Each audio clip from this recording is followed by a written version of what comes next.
Hey, this is Meredith Elliott Powell. You know what time it is. It is 9 a.m. Eastern and time for a Sales Logic, the show where we dive into the strategies, everything you need to know to sell logically. I'm hanging out here with my partner, Mark Hunter. Mark, what is on deck for today? Well, on tap is another one of those controversial subjects in my world. Social selling.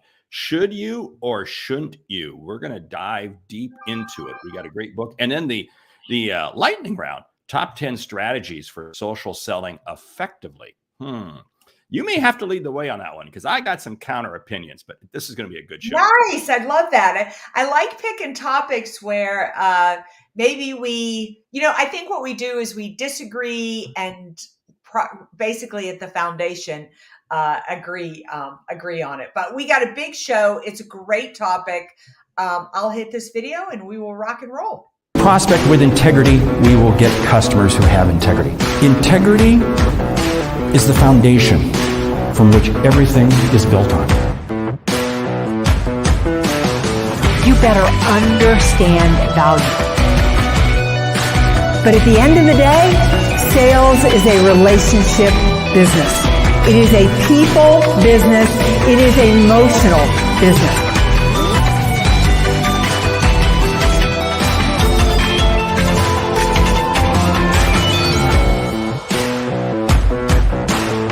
This is Sales Logic. This is Sales Logic. So let me just go over really quickly how the show works because we love to get you, the audience, engaged. We kick off every single Saturday morning with a question from you, the audience, trying to see what you're looking for and what your questions are. Then we have a hot topic, we suggest a book, and we finish up with a lightning round. So Mark, in detail, what's our question today? Well, in detail, the question comes from April Duluth. Boy, that's a great 4 months out of the year. Okay. I can say that. I used to live in Minnesota. Okay. Anyway, I'm a fairly new sales leader for a company in Minnesota. This last year has been up and down for my team. Their biggest struggle is to the decision. I inherited a fairly traditional sales team. Cue the music. Bunch of older men who have been selling for years. I want them to invest in social selling, uphill battle. My question is, should I give up? Should I keep trying? And if I keep trying, what are some good ways to convince my team that is the way to go? The question. Yeah. Social selling. Hey, it's been controversial since day one. It always will be. It has been controversial. I was just working on a research report, and the latest statistics say that sales leaders and CEOs are on average requiring their salespeople to spend at least an hour a day on social media. So my vote is going to come down for the fact that you definitely need to keep trying, and you definitely need to get the team engaged. Social selling I think it's controversial because I don't think that it's understood. I mean, I almost think that you should change the name to social awareness or social networking. And I think one of the best ways for you to start is to ask them about their own buying behaviors. If everybody was going to go and out to a restaurant in Phoenix, Arizona, what would be the very first thing that they would do? If you told them that, you wanted them to find the right widget for the company to buy, what is the first thing they would do? And at least 3/4, if not all of them, are going to tell you they are going to Google first. So we have to understand that that's what our customers are doing. They are Googling first. See, that's so spot on, because if you think about the word social, it's social first, selling second. It's not selling social, it's social selling. This is what I get so upset about. In fact, in my book, chapter 17 in A Mind for Sales is social selling is neither social nor selling, because people get it wrong. Because here's the whole thing. And this is where I'm going to counter you a little bit with your findings. We need to spend time on social media. No doubt about it. But it's going to depend upon the industry. If I'm in a SaaS industry, if I'm in various types of social selling, social media is very, very key. This week, I was with several hundred industrial salespeople.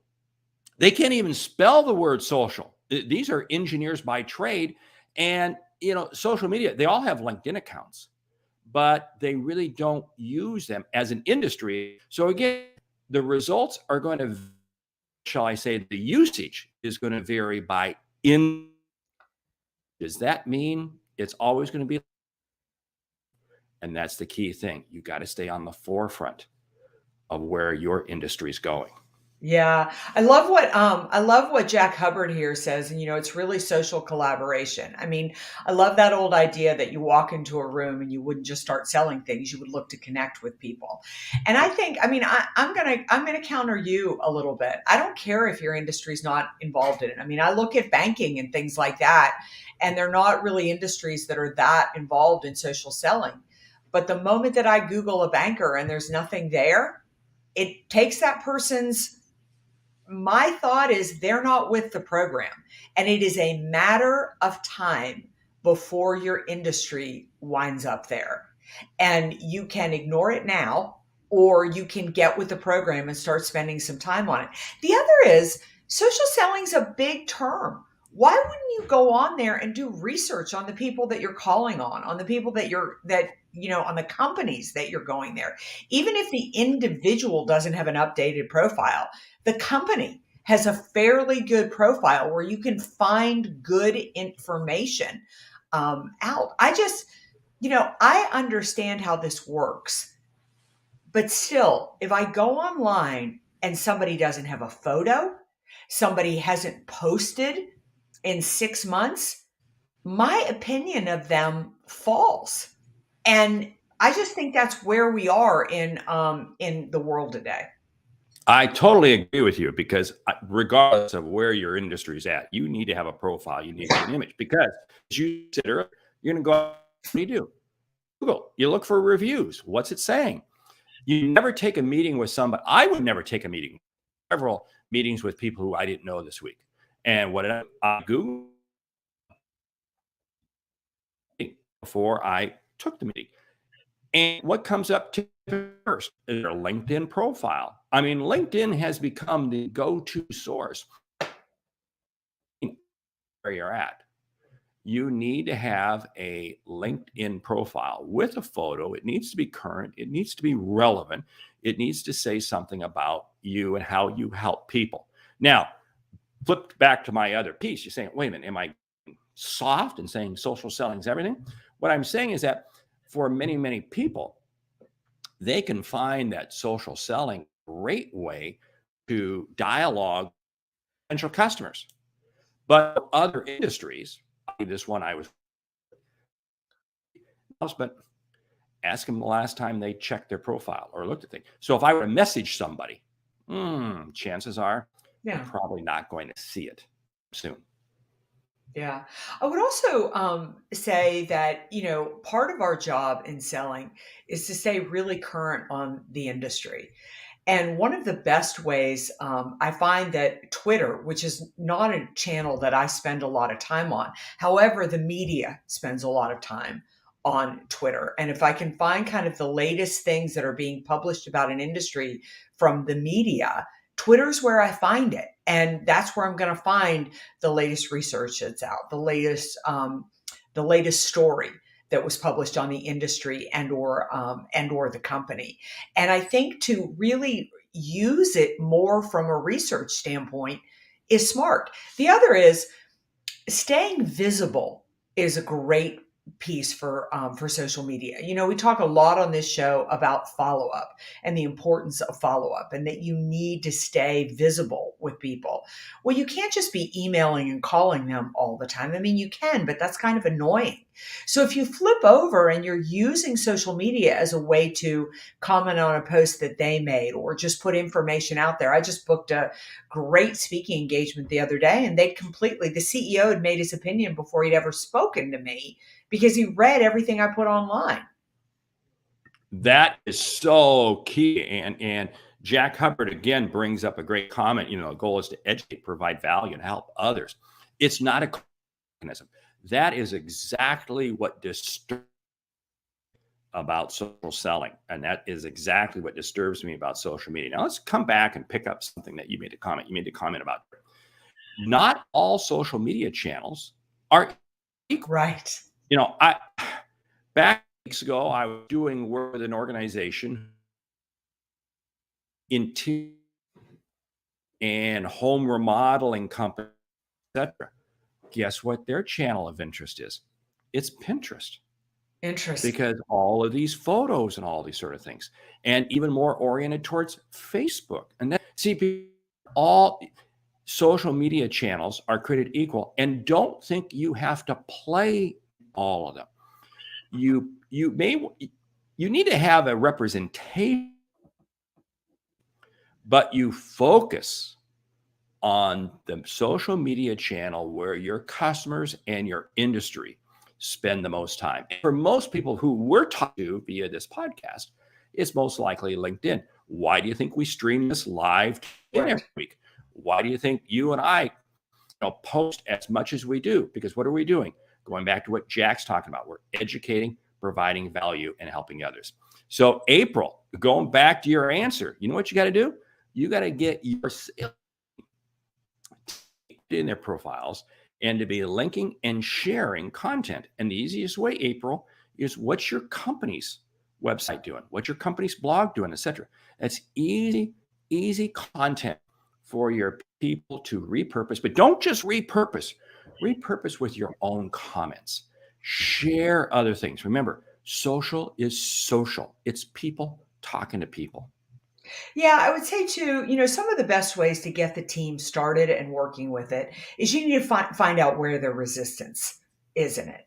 Do they not know how to do it? Do they not believe in it? So where is the resistance? And then start there. Start to overcome that. If they don't know how, I probably would get them some training in social selling and how it works with the rest of the sales process. Because the last thing I think Mark and I want to leave everybody here with is this idea that social selling is the sales process. It's not. It's a piece of the sales process. The other is, what is their resistance? Is it just that they've always done things the way they've always done it?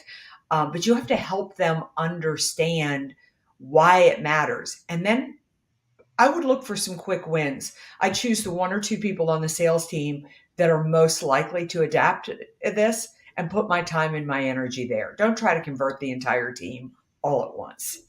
And April, it starts with you. You got to lead. I've seen organizations where they say, oh, wow, everybody's going to get on social media now and do this. And the leadership that's barking the most, telling everybody to do it, doesn't do it themselves. Guess what? It plays for everyone in the organization. So April, you've got to lead. And picking up on what you said, Mayor, I like this so much. Start off with the easy stuff. Yeah. Don't sit there and overcome. Some of the biggest myths I've had when I deal with different people. Well, that's something my spouse does, or it's not for me, because there's this, and I'm going to pick up on what Duluth, she's an older man, this macho, hey, excuse me. You have to look at social media as one of the tools in your tools. It's one of the toolbox to help you sell more effectively. So I guess we're kind of starting to answer the question, aren't we, in terms of should you or shouldn't you social? Yeah, I just don't know how you don't in today's marketplace. Now, we've talked a lot about this on the show before. It isn't, I think, both you and Jack changing the language around it is really important because it isn't social selling. You're not really selling on social media. Gosh, I was sitting on the plane last night looking through my LinkedIn profile, and I cannot believe how many people connect. I'm one of these people, which this is interesting too. I connect to everybody. If you reach out and want to connect with me, I connect with you. A lot of people are very selective about that. And I think we can argue that through. But the moment, so often I connect with people, they just start selling me something. And just because we have a screen between us doesn't mean you get to circumvent the sales process and not build a relationship with me. Our good friend Bryn Tillman, who we're going to feature her book here in a bit, has this great line: "You do not connect and pitch." I mean, you're right. How many times have you accepted, a first level connection, and then they immediately start selling you? Excuse me. This is where I go ballistic regarding social selling, because you forgot the word social. Let's create a conversation. Let's create a dialogue. One of the best examples I love to use is to say that my goal in social media is to take an online connection. In other words, you create an online connection with somebody, you dialogue with them in that social media platform, and then ultimately it turns into a phone call, it turns into a team call, a Zoom call, whatever it might be, because the relationship has developed. Now, does that happen in all connections? No. Like you said, you connect to everybody who sends you a connection. I do the same thing. Now, here's the challenge. We have to understand who can benefit the most. And this is where and this is a cue for everybody. Take your top prospects. Who, A, have you, and B, are you simply following their and sharing insight on their posts? Remember, elevate the prospect in social, and they'll elevate you to have a conversation. Great. I think that's really important. So in other words, I think what we're saying with social selling is this is your opportunity to both build the relationship, build the connection, learn a lot about your prospect and a lot about the industry, stay cutting edge, stay really relevant. It's a great opportunity for them to get to know you. I mean, one of the things that I love about social media is the very fact that a prospect researches me first. It makes the sale so much easier, because if what I write about, what I talk about, what I post is not appealing to them, they don't take it any further. So it doesn't waste my time and it doesn't waste their time. Now, if they do, they take it further and they want to connect with me. Just like I was saying yesterday, I got on the call. I thought I was having a sales call and the sale was done. I mean, what I'd learned was the person who was proposing me had done research on all these different people. She'd proposed everybody to the CEO. The CEO was most attracted to me and to one other person. It was down to that. And I was 95% of the way through the deal. I got the contract on the plane last night. I didn't do anything, it was completely sold from my social media profiles. See, that comes back to that line I love to use. Your reputation arrives before you do. Mm-hmm. And for you, that's a great example right there. Hey, what I find fascinating about social media is how people do draw their perceptions based off who you are and what you write. And this is why, go back to that, I hate to say it, this is that high school 101. Be careful of what you post. Stay in your lane. Wow. Hey, time is moving along. Mark Bregman has a great comment. A recent news story said post-pandemic conditions. So social made the spot on. That's exactly what's happening. For you, Mayor, with that conversation that you had, they were online, but they want you in person, right? They want you in person. And it's amazing how the two complement each other. And it goes back to that whole idea that social media is one of the tools in your selling toolbox. Hey, time is, ripping by fast. Great conversation. The book from our good friend, Bryn Tillman. Boy, I tell you what, is she smart when it comes to LinkedIn? I don't know that anybody understands LinkedIn and social selling better than Bryn Tillman does. And she has a series of books out there on LinkedIn and the best way to use it to grow your business. The one we want to highlight today is social selling and business development. And boy, Bryn just really highlights everything that we talk about when it comes to social selling, in that it's building the relationship, invest first. But inside this book, she's got a lot of key tools, really key strategies. I want to say secrets to making your time that you spend on LinkedIn more, more effective. So check out Bryn Tillman. We'll put it all in the show notes for you. I want to make one comment about what Mark has said here. Mark Bregman has said, what I love about his comment is pay attention because the world is constantly changing. Right now, we're post-pandemic. We all want to get back in person. That too will end and we'll all want to get back. I just closed a deal the other day because I sent a postcard. I did it really the old-fashioned way. You have to be using all channels and be present on all channels. I love John. John pipes in every week with a question. I so love the fact that he maximizes his time with us. How frequently do you feel someone should post to LinkedIn their own thoughts where they are visible yet not annoying? Great question, Mark. What do you think? Well, I think this, you don't have to post every day. You need to be posting it 3 times. Now, you and I, Meridith, you and I post probably every day, maybe even multiple times a day. Again, because we use social media in a different platform. But for a typical salesperson, if you post just a couple of things a week, and that may be sharing an article, sharing a link to something, or maybe it's some of your own thoughts. But whenever you post something, make sure you share a bit of your own commentary, because again, you want people that, hey, you have some knowledge, you have some insight, not from an arrogant standpoint, but just to realize that, hey, you are an expert. I don't know. Thoughts from you on that? Yeah, I think that however much you post, keep it current. I mean, you've got to have something on there at least once a week. If I go on and see that you haven't posted in 2 weeks, it doesn't look good on you. More importantly, in my opinion, if you're really pressed for time, I'd post once a week and I'd comment on other people's posts 3 times a week. The goal with LinkedIn is to be active.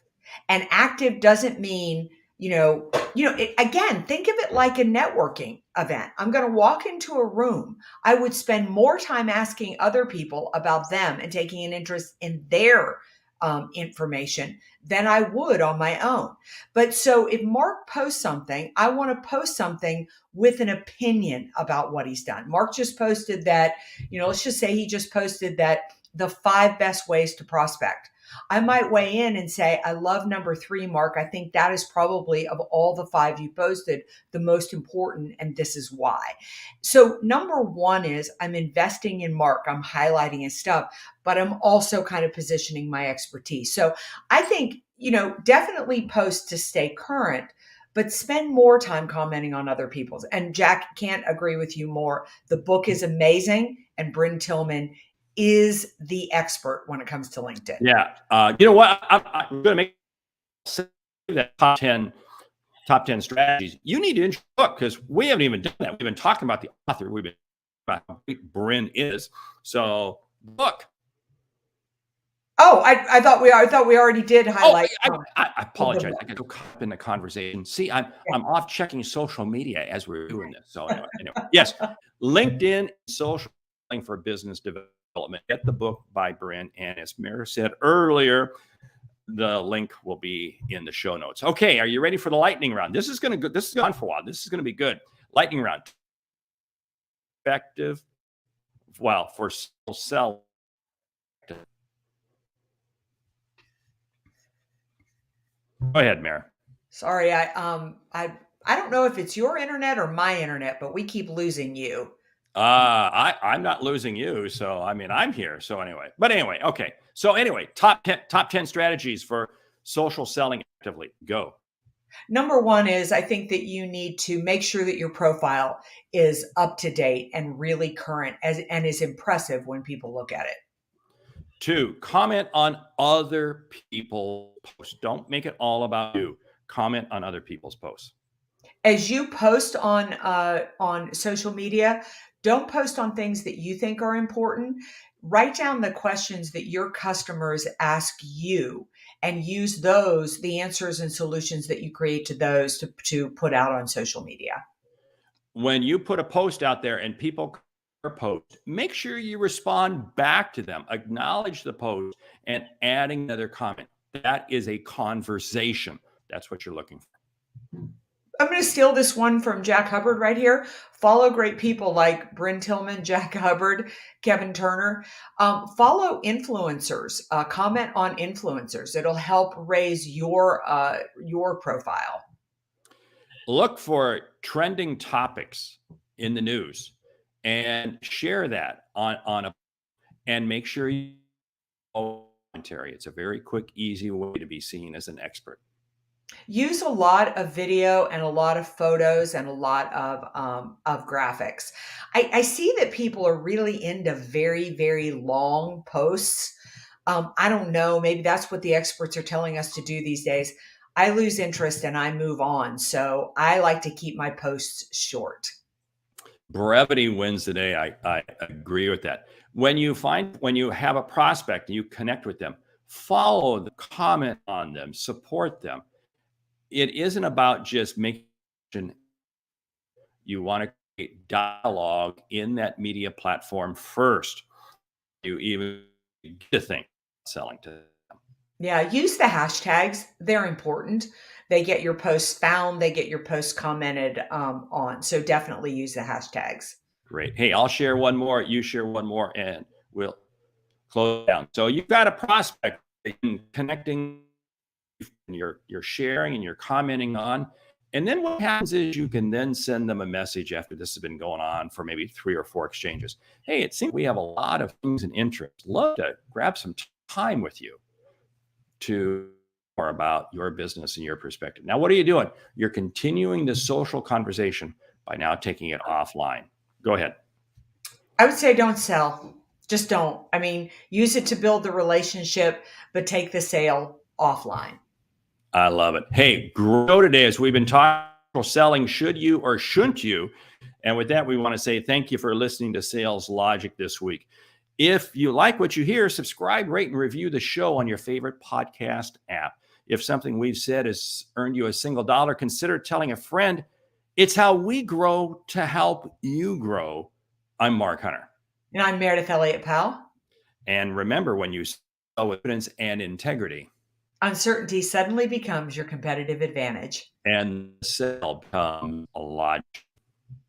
All right. Great last comment here from Mark Bregman. Instead of one long post, make several short ones. Great way to close out the show. We'll see you all right here next week, 9 a.m. Eastern, Sales Logic. And remember, if you have a question, go to saleslogicpodcast.com. We'll see you next week.